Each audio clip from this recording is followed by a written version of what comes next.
Did you know that most resolutions fail by February? As I am publishing this podcast episode around mid-February, probably 95% of you have already given up on them. But what if there is a different way to approach those? Welcome back to the Adventure Reignition Podcast. I am really excited to have you here today to talk about New Year's resolution, how we can do it differently, and I'm gonna basically expose my whole approach and perspective on this. So stay tuned. Thank you for being here with me on the Adventure Reignition Podcast, whether you are a regular listener of the show or just a new one listening to the podcast. So thank you so much for being here. Before to dive into the episode, if you can review the podcast on Spotify or Apple Podcast, that would really help a lot. If you're on YouTube, as I am starting now to share more of the show on video as well on YouTube, give me a subscribe or just a thumbs up for this video. That really helps a lot. Get this message of adventure out. All right, to kickstart that episode on resolution, I want to share something that I witnessed so many times. You probably already heard that kind of story, but that was something I could observe over the years. I had a lot of period during my 20s and early 30s where I would be really involved into a gym. Even if now I'm more like doing a lot of things outside, during my 20s and even early 30s, I was spending a lot of time in the gyms.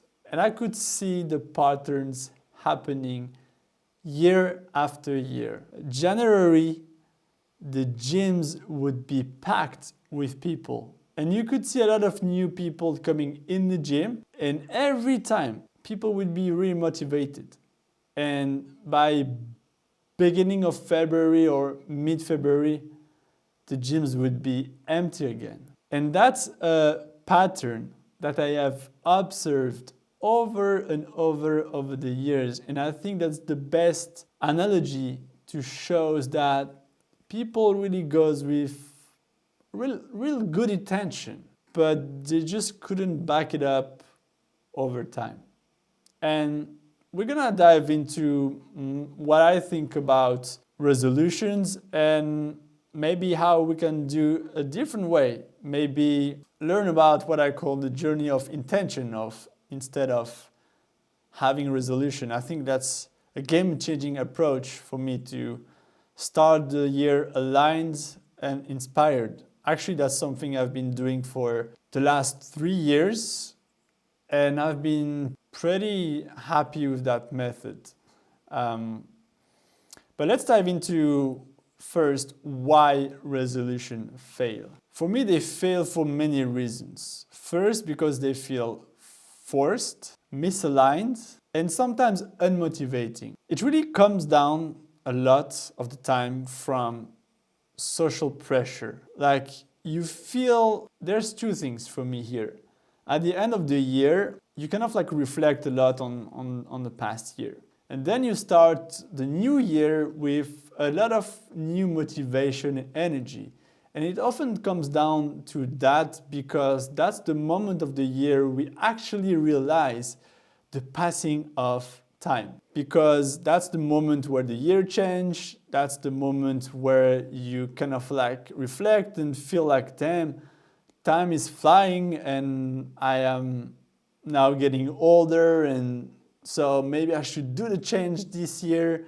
And because like everyone around us is like talking about New Year's resolution and things they want to do, it kind of like comes to this pressure, and people, most of you maybe do them in urgency. And I find that something that can be quite unmotivating.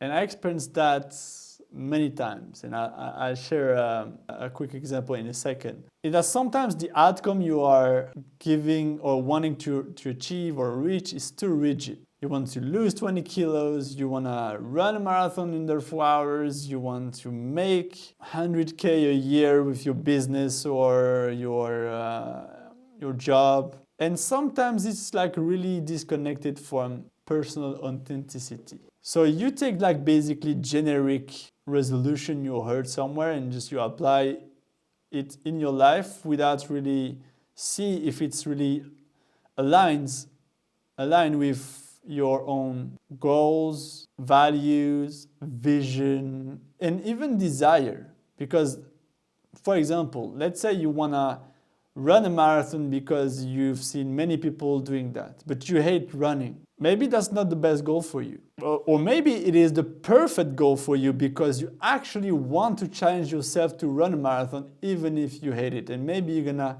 find some joy in it.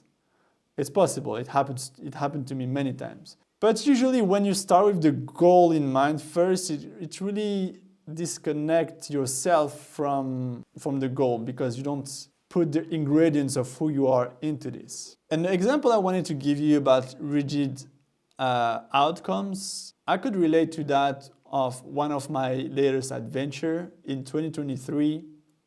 As you may have heard, I decided to bikepack the 26 regions of Switzerland. And the goal was actually that. It was to explore my country, but I was really fixed in the 26 regions to visit. And I got so obsessed with achieving the goal that I forgot everything about the journey to get there. And I could remember like it was yesterday. The first 3 days were terrible for many reasons. I had headwinds, I wasn't used to my heavy packs I was carrying with me, and so many other reasons that I won't talk about it too much here because I don't want to stay on the story. And that's only when I released the pressure of achieving the goal, the result, to kind of like tell I achieved this, that I started to really enjoy it. But all the goals I mentioned before, there's nothing wrong with that. And like I said, it's just maybe you're doing it the wrong way around. So instead of starting with the rigid goals, maybe do a little bit of introspection to put your magic into to goals that are aligned with some of the things I'm going to talk about in a second. But I wanted to add something also about goals that my life personally has taught me about life and goals. In 2008, the 4th of January 2008, actually I just turned 18 2 weeks before that. My dad jumped out from the window and I was living in the 6th floor. And it happened the 4th of January. And this experience, and if you want to have more details about my whole story, you can go back to my previous episode where I actually shared my whole personal story, and I go a bit more in detail into this one. But this experience of waking up that day, the 4th of January 2008, and learning news about my dad jumping out of the window really taught me about life unpredictability and life fragility.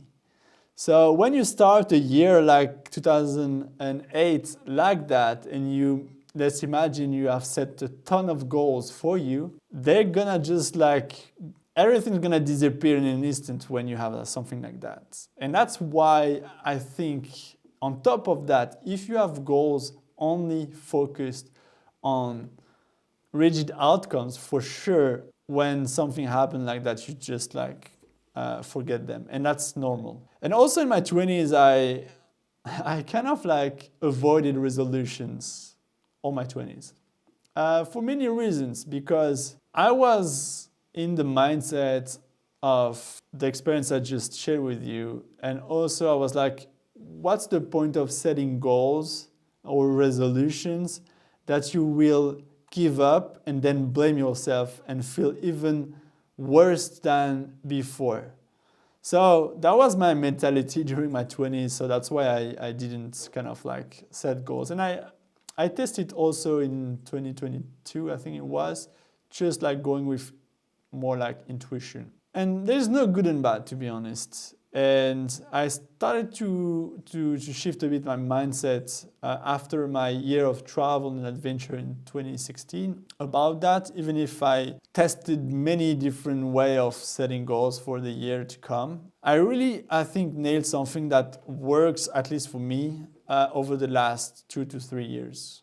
And for me, it's about setting a journey of intention. And if there's something that adventure most of the time taught me, and especially in this example of my bikepacking trip, is that the journey is the goal. So if you set a goal and you hate the whole process, what's the point? I'm not saying that I will never do something like that. Sometimes I love to just try something out, challenge myself to do it until the end to see whether I like it or not. I did that with morning routines in 2017. I tested routines like running in the morning because I saw people doing that and I was a bit curious. And instead of judging, I was like, okay, let's test it out first. And I kind of like enjoyed it, to be honest. And I kept it. But I could have like hated it and didn't like the process. But I was an exploration phase.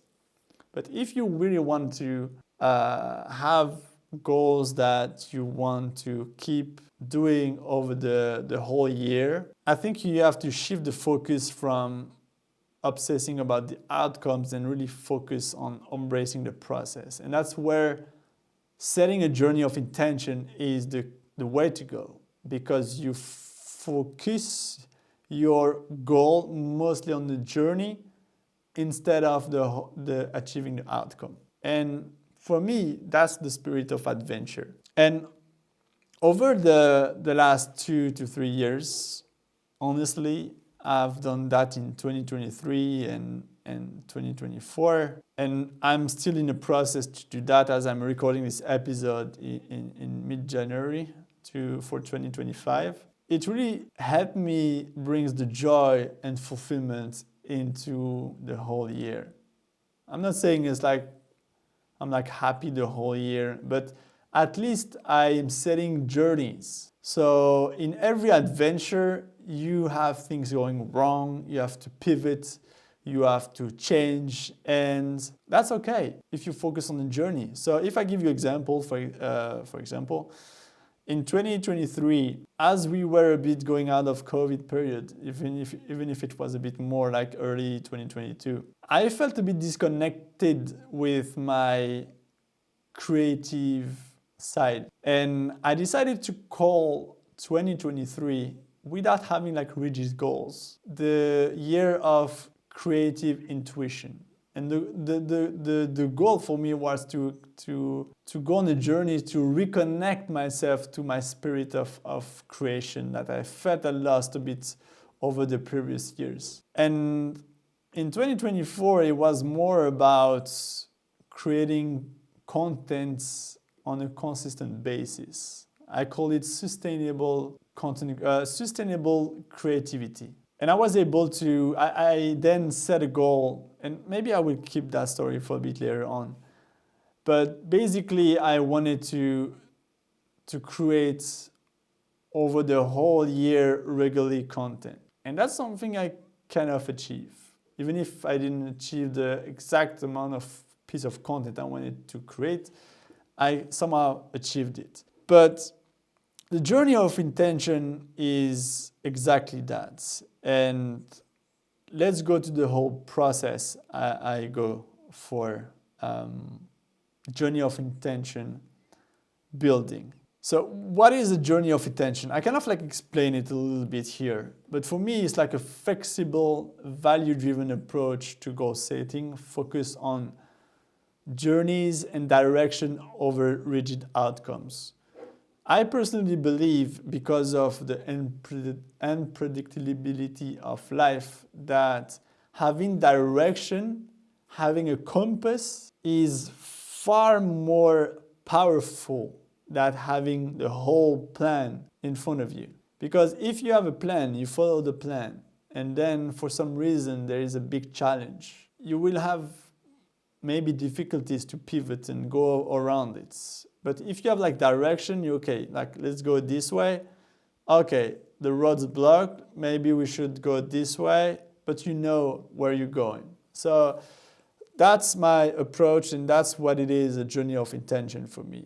And I have a step-by-step process to create the whole journey of intention that we're gonna cover now. So as we just seen together, I love to give my year's name. So the first step is to name your year. Choose maximum 3 words of intention. Combine it together, try to see how it can really show and represent your year. I start with that because that's at the top of my documents, but actually if you're not clear and you don't find it easy to find a name for your year straight out of the bat, you can keep it for the last one, because the other steps will help you do a little bit of introspection to understand that.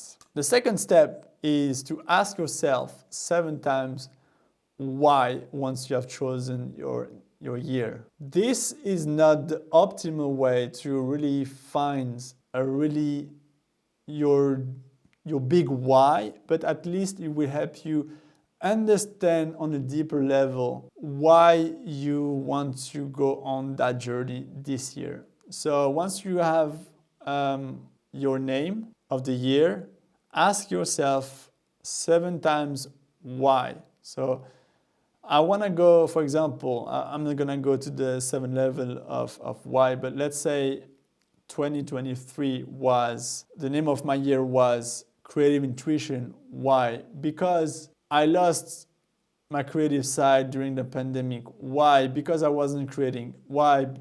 And you get the picture. And once you get to the 7th answer, you have a pretty big emotional reason that will help you keep going. The step 3, something I like to do, is to pick 2 quotes for the year that will guide and inspire you. I don't remember if it was for 2023 or 2024, but I picked one of the quote as, remember that life is not a sprint but a marathon. And for me, it was a way to remind myself to go step by step and focus on being patient and not focusing on wanting to have like big results straight away. And that's definitely something that endurance sports taught me. So that's something I wanted to really put for 2024, it was. And then step number 5 is to define your values. I have a whole document to help you define your values. Just feel free to contact me on Instagram or LinkedIn if you want to have it. But basically here the process is to choose 3 to 5 of your core values to guide your decisions for the year to come. And that's where for me, probably this is the central, most important piece of the whole process here, is to really be clear on your values, or at least the values you want to embody in 2025 for this year, or 2026 if you do the exercise next year. Because I call the values the golden compass. Here I'm just going to tell you to choose between 3 to 5. You can go to 6 if you prefer. But I feel as long as you have like your core values for the year, you will be able then to define your year if you haven't gotten straight from the bat the name for the year, or just like pick your goals. And that's the next step. And the final step is to align your goals to your core values and be sure they reflect on your values and feel exciting. I also like to frame my goals as journeys, but I know if you want to have sometimes like results, you want to get fixed outcomes. But I love to keep the goals something that represent the journey or the journeys I'm defining for the year, and also a goal that is mostly under my power, under my control. What I mean by that is, for example, let's say you want to set the goal to grow your Instagram account to 10,000 people. You cannot really control that, but you can control the amount of content and work you put in to maybe achieve the goal. So the journey would be to create content. That was basically my whole purpose last year. Even if one of the goals I wanted to achieve was getting to 10K, which didn't happen, I put a more controllable goal around the amount of piece of content I wanted to create. So my goal, my real goal, the journey I wanted to go on was to be consistent over the year to create content.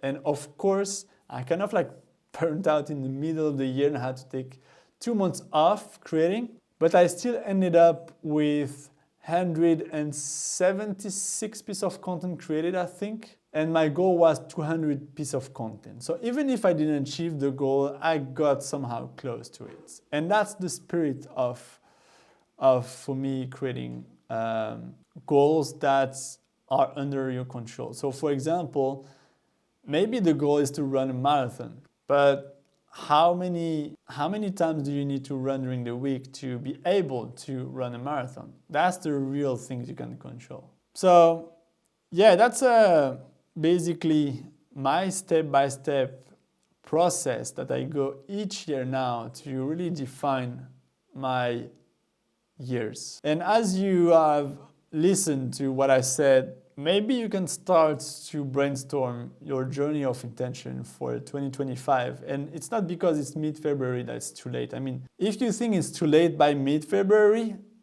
you still have like 10 months and a half to make something happen.